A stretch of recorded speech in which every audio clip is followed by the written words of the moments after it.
Sejam todos e todas muito bem-vindas, muito bem-vindos a mais um Evangelho Online do Grupo Espírita Casa do Caminho. A nossa casa fica situada à rua Estado de Israel, número 59, na Vila Mariana, em São Paulo, no Brasil. E nesse clima de união fraterna, antes de iniciarmos a palestra de hoje com nossa querida companheira Carmen, que trará o tema reconhecimento e gratidão, peço a todos e àqueles que se sentirem à vontade, que fechem os olhos, busquem focar a atenção no presente, se conectando com este momento tão importante, onde podemos estar mais próximos aos nossos amigos espirituais. E vamos em um tom de gratidão, agradecendo a oportunidade de estarmos aqui, reunidos, em nome do Pai Maior. Agradecendo também aos nossos mentores individuais, a toda a equipe de trabalho que nos sustenta, nos apoia, nos inspira. A Itaporã, o mentor maior da nossa casa, e ao querido irmão Jesus, que nos guarda, nos inspira, nos fortalece em união, em paz, em amor. Pedindo uma bênção especial no dia de hoje, a nossa querida Carmen, que dará todo o seu conhecimento, fruto dos seus estudos, a Luciana, que fará as vibrações após a palestra, e por fim ao querido companheiro João, que sempre com seu coração aberto, nos recepciona com suas belas palavras. E assim, vamos iniciando essa reunião de hoje com a fé em nosso Pai Maior e a certeza de que estamos todos juntos. Se conosco, Senhor, hoje e sempre. Carmen. Boa noite a todos. Que as bênçãos do nosso Mestre Jesus estejam conosco e que os nossos corações recebam Jesus como a manjedoura, aquecendo e deixando que Ele nos intua para que nós possamos aproveitar esses momentos de reflexão e trazer essas lições maravilhosas do Evangelho para a nossa vida do dia a dia. A lição de hoje é muito apropriada para este momento que nós estamos vivendo de pandemia e dificuldades. Tantos desafios no momento que nós estamos vivendo agora. Quantas coisas tristes nós estamos vivendo. Esse tema foi retirado de um livro de Caibar Schutel. Caibar é um paulista da região de Araraquara, Matão, uma pessoa que fundou o jornal Clarim, grande incentivador da doutrina espírita, fundou um hospital lá, e uma criatura muito iluminada. E ele escreveu esse livro, Parábolas e Contos de Jesus, maravilhoso, que eu fortemente recomendo quando tivermos um tempinho, dar uma folhada. A lição que nós vamos refletir hoje, ela se encontra na segunda parte do livro, e é o reconhecimento e a gratidão. E aí, a propósito dessas duas palavras, reconhecimento e gratidão, a gente vai buscar na Joana de Ângeles, naquele livro dela, Psicologia da Gratidão, uma frase muito, muito esclarecedora nesse contexto reconhecimento e gratidão. ela diz assim, que a gratidão é o reconhecimento agradável por tudo o que quanto a gente recebe e que lhe é concedido. Quando a gente olha esta frase, a palavra que mais se destaca para nós na reflexão de hoje é a palavra agradável. Ela diz que gratidão é um reconhecimento agradável. Se nós retirarmos desta frase a palavra agradável e lermos a frase reconhecimento por tudo quanto se recebe, a frase ganha outra conotação. Porque reconhecimento sensu lato é a gente certificar a autenticidade de alguma coisa. Então, por exemplo, os críticos de arte, quando eles fazem uma avaliação de uma tela, de uma qualquer coisa, eles vão fazer o reconhecimento dos pontos positivos e negativos, e não tem nada de pessoal ou emotivo relacionado a esta avaliação racional daquilo que está sendo feito, o reconhecimento. Então, reconhecer alguma coisa não passa pelo nível da emoção. Agora, se a gente coloca reconhecimento agradável, de novo, na frase, nós vamos entender que é o reconhecimento incluindo o quanto que nós sentimos do valor daquilo que nós recebemos. Porque a palavra gratidão, ela vem do latim. E a origem dela é gratia. Gratia significa graças. Ser grato, dar graças por aquilo que a gente recebeu. E o nosso querido Caibar, ele faz uma exemplificação, trazendo do Evangelho, uma passagem muito interessante. Aliás, ele cita 4 passagens. Nós vamos falar sobre os 10 leprosos e a história de Marta e Maria. Então, Jesus vinha caminhando para Jerusalém e ele está passando entre a Galiléia e a Samaria.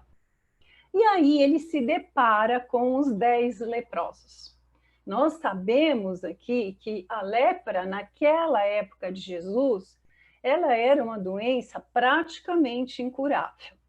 Apesar de existir a doença em vários estágios, em algumas formas a lepra ou a doença de Hansen, como nós conhecemos hoje, ela pode ser até autolimitada e curar-se espontaneamente, ela também pode trazer grandes sequelas e matar a pessoa. Fato é que quando as pessoas tinham esse diagnóstico, e às vezes nem era propriamente doença de Hansen, era uma doença de pele qualquer, eles tiravam da convivência. Essas pessoas estavam literalmente excluídas da convivência naquelas comunidades. E vocês vejam que haviam 10 leprosos, e entre eles 9 judeus e um apenas samaritano. E nós sabemos de informações dos estudos do Antigo Testamento que os samaritanos e os judeus, eles se odiavam, a ponto de que quando algum judeu passava no território da Samaria, ele estava correndo sérios riscos, inclusive risco de vida, de ser morto, de ser torturado, de ser machucado, e vice-versa. Se um samaritano fosse pego no território da Judéia, também aconteceria isso. Essa rivalidade deles acaba aqui, pela doença, reunindo os 10. E aí Jesus, quando encontra os leprosos, ele faz uma cura sem a imposição da mão, apenas através dos fluidos magnéticos, e ele dá o seguinte recado para esses 10 leprosos. Ele diz assim: vão procurar as autoridades do templo e mostrar para eles que vocês estão curados. Por que que era importante isso? Porque eles só poderiam voltar a participar das comunidades que eles viviam se os sacerdotes do templo se certificassem de que eles estavam limpos ou curados. Então, assim eles fizeram e foram em direção aos sacerdotes. No caminho, eles perceberam que a doença começou a desaparecer e eles começaram a ficar curados. E aí, apenas um deles, justamente o samaritano, voltou imediatamente e se ajoelhou e com o rosto no chão, como está descrito no Evangelho, ele agradeceu a Jesus. E daí Jesus faz a seguinte pergunta para ele: mas vocês não eram 10? 10? Por que apenas você voltou para agradecer? O que aconteceu com os outros? Mas no coração daquela criatura, o reconhecimento da cura fez com que o coração dele entendesse a dimensão da profundidade daquilo que Jesus estava dando para ele, que era simplesmente resgatando a vida dele, devolvendo a convivência social, devolvendo a possibilidade dele continuar vivendo na comunidade. Mas ele fez diferença para os outros? Não. E por que é que os outros não voltaram da mesma maneira que este samaritano voltou para agradecer ao Mestre Jesus? Porque todos os 10 foram reconhecidos e eles foram lá obedecer Jesus. Eles foram até os sacerdotes e disseram a ele: Jesus nos curou. Então eles tiveram o reconhecimento, mas eles não entenderam a amplitude da cura, a amplitude do que Jesus tinha proporcionado a eles.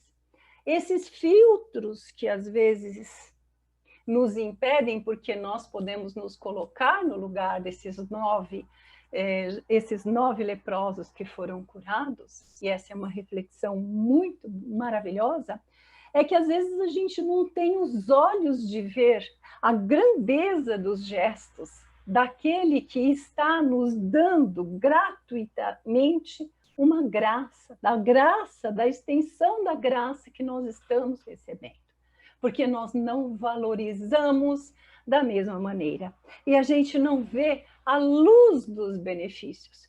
O quanto isso na nossa vida acaba tendo uma importância vital, às vezes no momento atual, às vezes no momento futuro. E a generosidade da confiança daquele que, se doando, deu alguma coisa para a gente. Isso é muito comum, porque, na verdade, não adianta a gente só agradecer com palavras. É importante que a gente corresponda ao nível daquilo que nos foi concedido. E o outro exemplo que Caibar cita para nós, para elucidar essa questão do que é reconhecimento e do que é a gratidão, é em relação ao que se passa na casa de Marta e Maria. Então, Marta chama Jesus para dentro da casa dela. Marta e Maria, como todos acho que lembram, elas são irmãs de Lázaro, aquele que Jesus ressuscitou. E elas adoram Jesus, e eles adoram. Marta, Lázaro e Maria são muito amigos de Jesus. Quando Jesus entra na casa, Marta imediatamente vai se preocupar com as coisas que ela vai servir para Jesus, como ela vai receber Jesus na casa dela, né? E Maria imediatamente se prostra aos pés de Jesus e fica ali embebecida das palavras do Mestre, querendo cada vez mais ouvi-lo, compreendê-lo. E Marta atarefada com as coisas, muito ocupada com as coisas que ela está falando, de repente ela fica implicada e ela fala: Jesus, você não fala nada para Maria? Ela está aí aos seus pés, por que você não fala para ela vir aqui me ajudar também? Tipo assim, eu estou sobrecarregada com o meu serviço e ela está aí só, né? Sem fazer nada, ela podia estar aqui me ajudando. E aí, docemente, Jesus corrige e fala para ela: Marta, Marta, Maria escolheu a melhor parte, a parte que não será possível que ela que seja retirada dela nunca. E aqui é um paralelo novamente. As duas têm um reconhecimento do que Jesus representa. Mas quando Maria se coloca desta maneira em prostração, ela está recebendo o Cristo dentro do coração. Ela está assimilando as coisas do Espírito em detrimento das coisas da matéria. E a lição tem relação com isso. Maria escolheu a parte que não pode ser retirada. E, novamente, nós podemos nos colocar no papel das duas. Principalmente nós, mulheres, que nos colocamos em diversas e múltiplas tarefas que envolvem situações da matéria, e às vezes a gente se enfia num tanto de trabalho que nós perdemos muito tempo nisso e dedicamos muito do nosso precioso tempo apenas às coisas relacionadas ao campo material.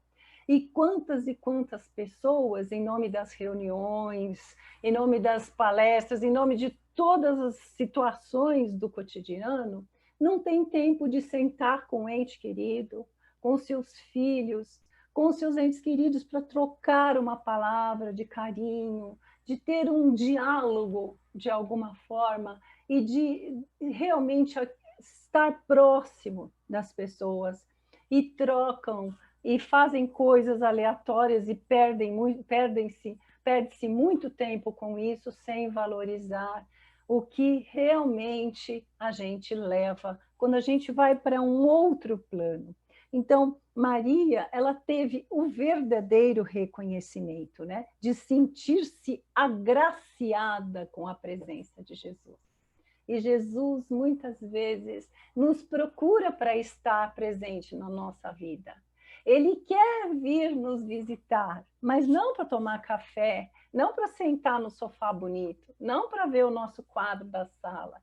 Ele quer sentar no nosso coração, para ver como anda a nossa intimidade, para contar e para ouvir as coisas que nós temos para falar para Ele, e Ele tem para falar para nós. Então, quando a gente se coloca como Maria, a gente abre este precedente de trazer Jesus para dentro do nosso lar, para acrescentar na nossa vida coisas que não vão ser tiradas de nós no momento em que nós partirmos deste plano. Então, o reconhecimento é uma coisa que a maioria de nós sabe fazer. A gratidão é apenas um pouquinho da população que sabe ser agradecido desse jeito, de agradecer de alma e coração. O reconhecimento, na maioria das vezes, age por interesse, como diz o Caibar Schutel, mas a gratidão, na gratidão, é o amor que fala. Nós somos cheios de reconhecimento. A gente fala obrigada com muita facilidade, mas é daqui para fora, não é daqui para fora. Esse é o grande diferença. E ele traz para nós uma reflexão interessante, que reconhecimento é como a bolota do carvalho, significa aquele frutozinho que depois que germina vai se transformar numa árvore gigantesca e forte, que é o carvalho. E a gratidão já é o carvalho formado. E que o reconhecimento é um primeiro passo, realmente, que nos aproxima da verdade. Mas A gratidão nos liga definitivamente com a verdade. No Livro dos Espíritos, na questão 937, os Espíritos nos esclarecem que a ingratidão é filha do egoísmo. E no livro do Evangelho segundo o Espiritismo, eles também, no capítulo 28, fala sobre a gratidão, que o homem tem muita dificuldade de reconhecer situações e coisas positivas na vida. Que a gente não consegue dar valor aos pequenos milagres que nos acontecem todos os dias. Que é mais fácil a gente ver o copo meio vazio do que ver o copo meio cheio. Essa aqui é a grande sacada deste reconhecimento. Então, nas histórias que nós relatamos, o reconhecimento foi um sentimento experienciado por todos os personagens. Inclusive, quando Nicodemos, um doutor da lei judaica, procura Jesus, ele marca um encontro com Jesus à noite, porque ele não quer que ninguém saiba que ele vai se encontrar com Jesus. E quando ele se encontra com Jesus, ele dá o testemunho de um grande reconhecimento. Ele diz para Jesus: você é enviado de Deus, porque só alguém que é enviado por Deus é capaz de fazer as coisas que você faz. Mas ele teve apenas o reconhecimento. Ele não teve a gratidão, porque além de marcar o encontro à noite, às escondidas, Nicodemos não queria que ninguém soubesse que ele reconhecia que Jesus era o verdadeiro Messias. É como na questão da fé. Antes da gente realmente ter fé naquilo, em Deus, acreditar de verdade, a gente apenas aprecia as palavras.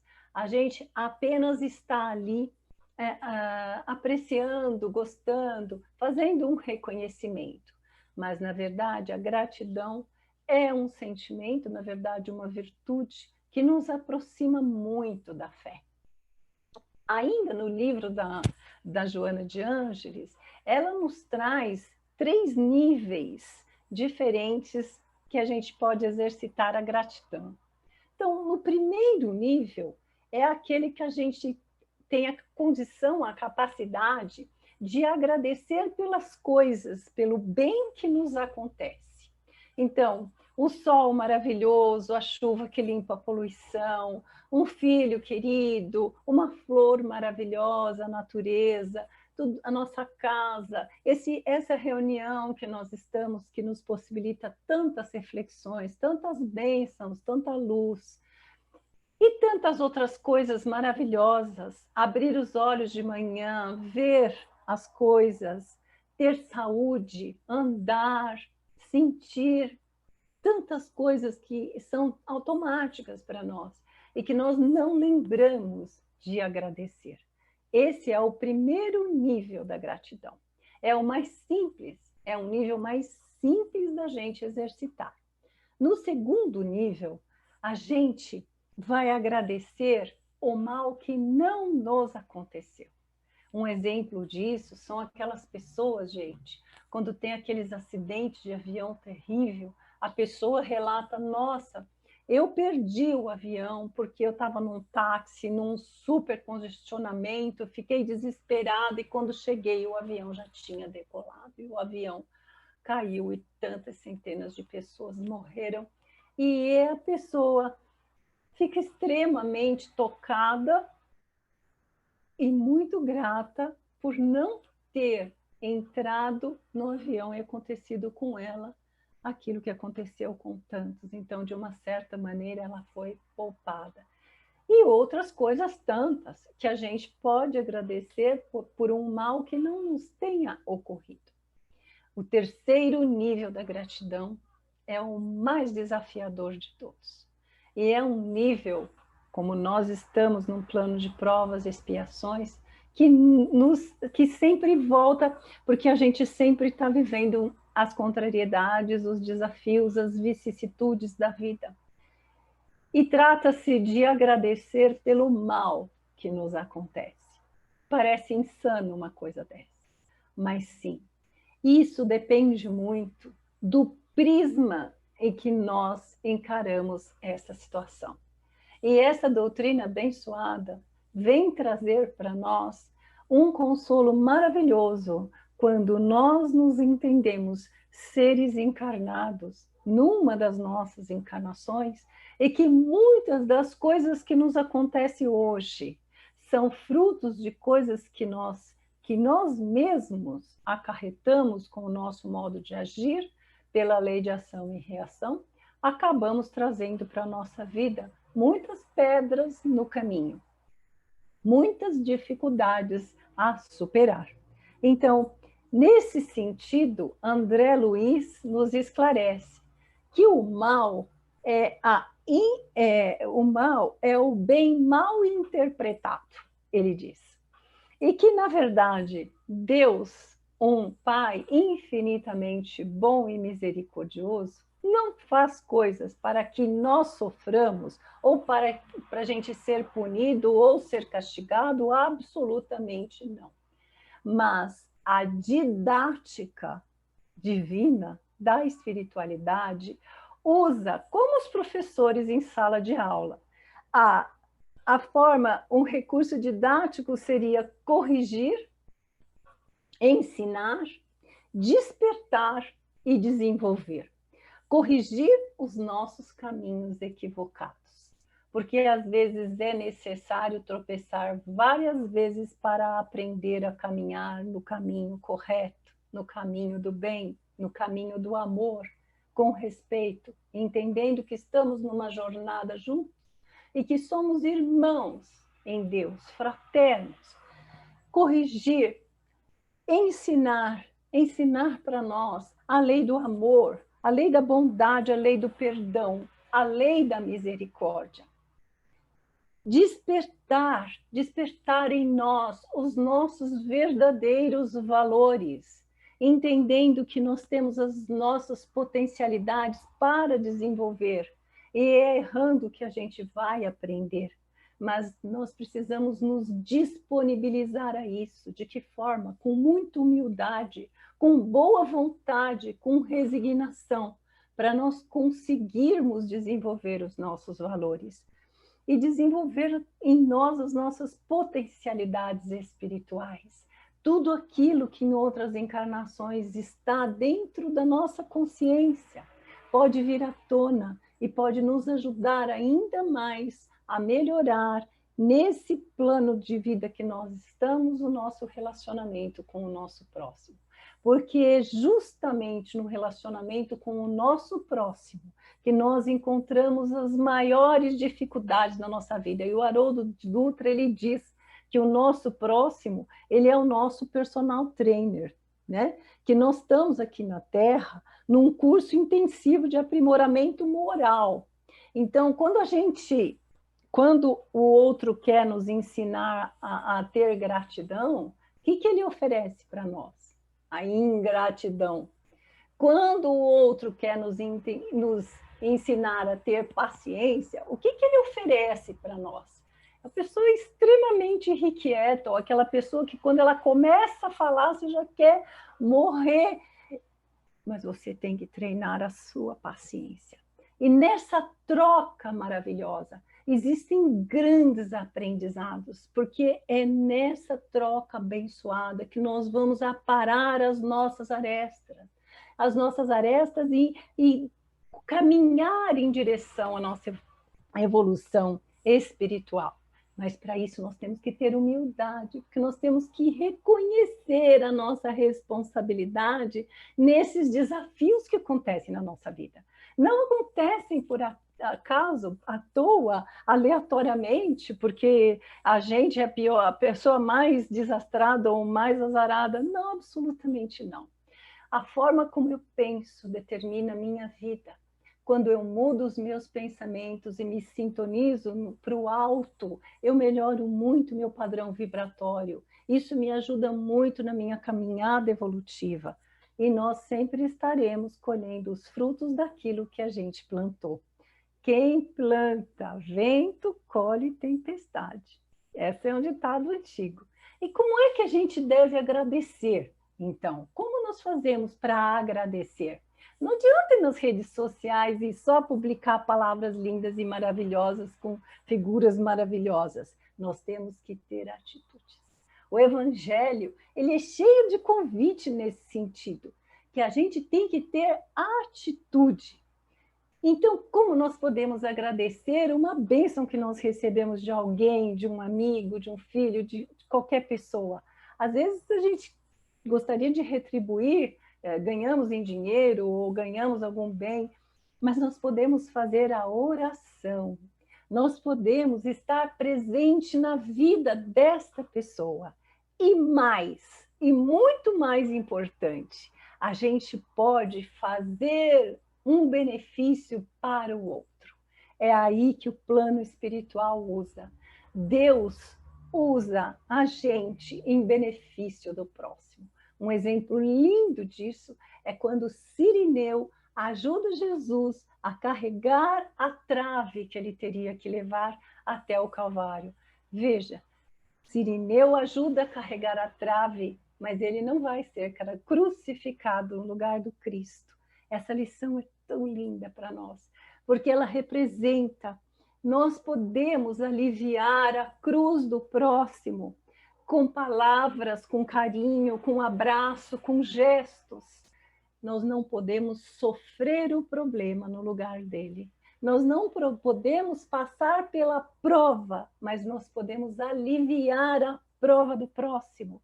E os benfeitores espirituais que estão ao lado desta criatura, beneficiada por um ato nosso, de alguma coisa boa que nós fizemos, eles anotam o que foi feito.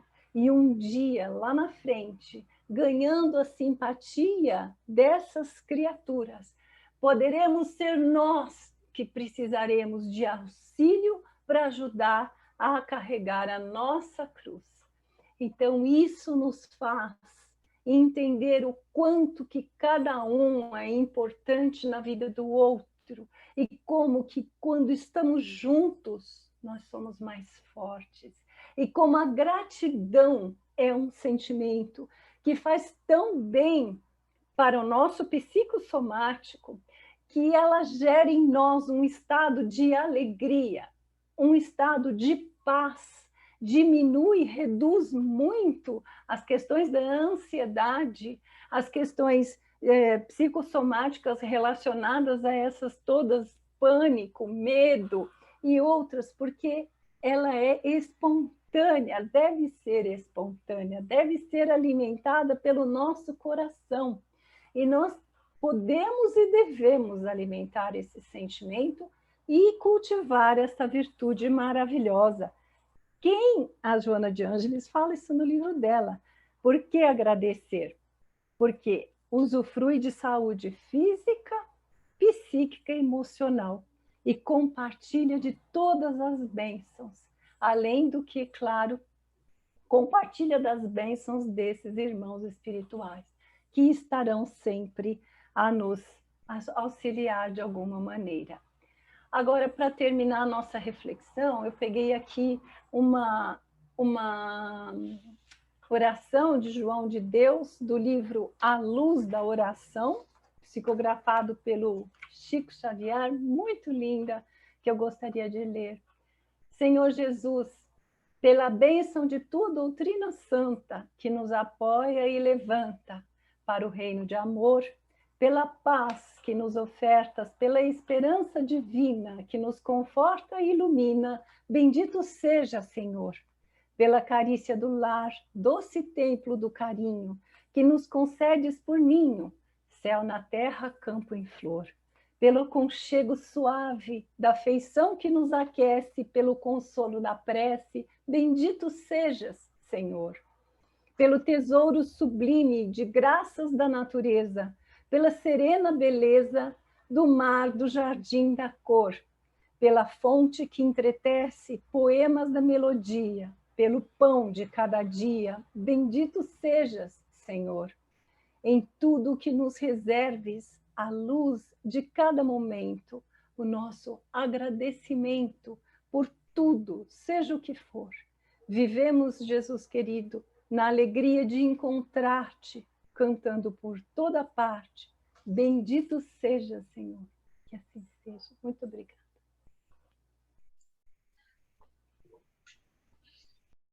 E agora, queridos amigos e amigas, é chegado o nosso momento de doação.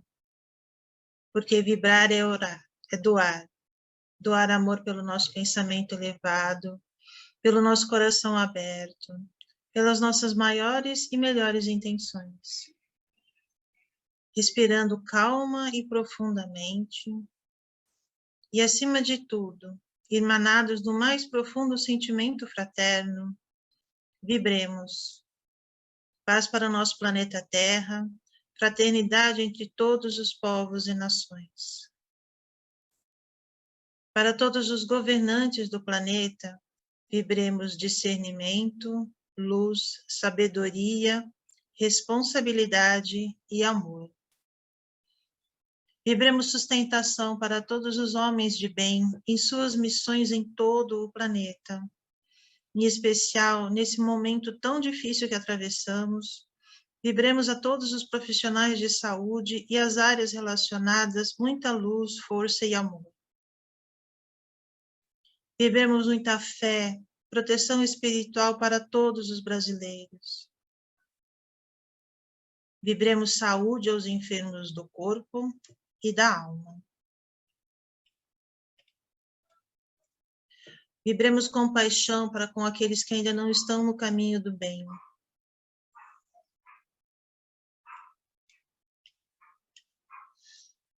Vibremos amparo, proteção às crianças e aos idosos, discernimento aos jovens. Vibremos sustentação para todas as casas de oração e caridade, em especial nossa querida Casa do Caminho, aos seus trabalhadores e às suas obras sociais. Vibremos proteção espiritual para todos aqueles que pedem ajuda para vencer as suas dificuldades e para todos os necessitados que agora vêm em nossa mente, encarnados ou desencarnados.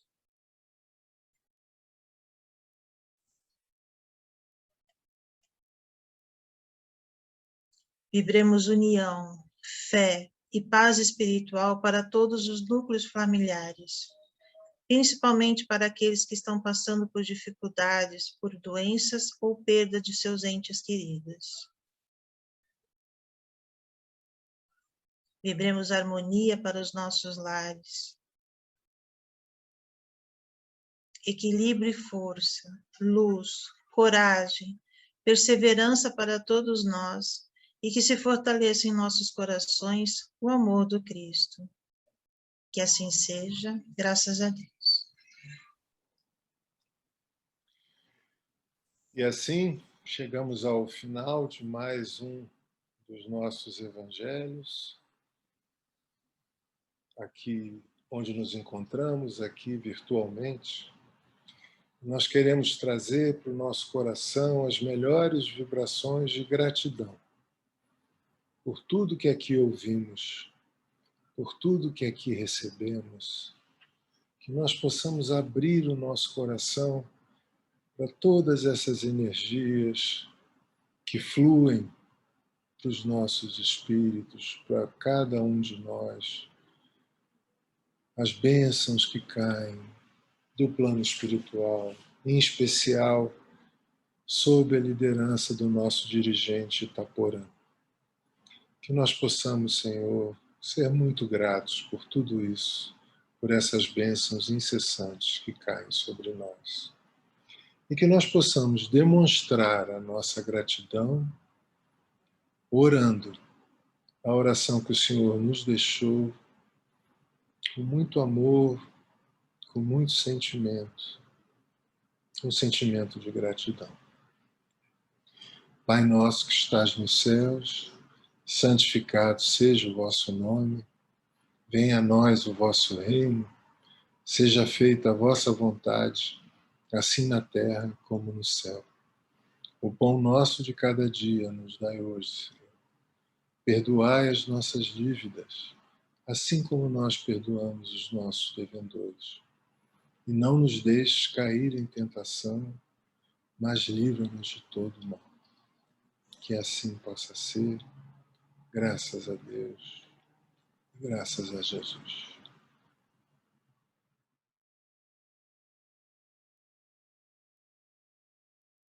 A Casa do Caminho sempre se preocupa com o bem-estar de seus irmãos.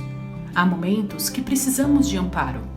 Pensando nestes momentos e seguindo uma de nossas principais tarefas, que é acolher, a Casa do Caminho inicia a orientação online. Participar é fácil.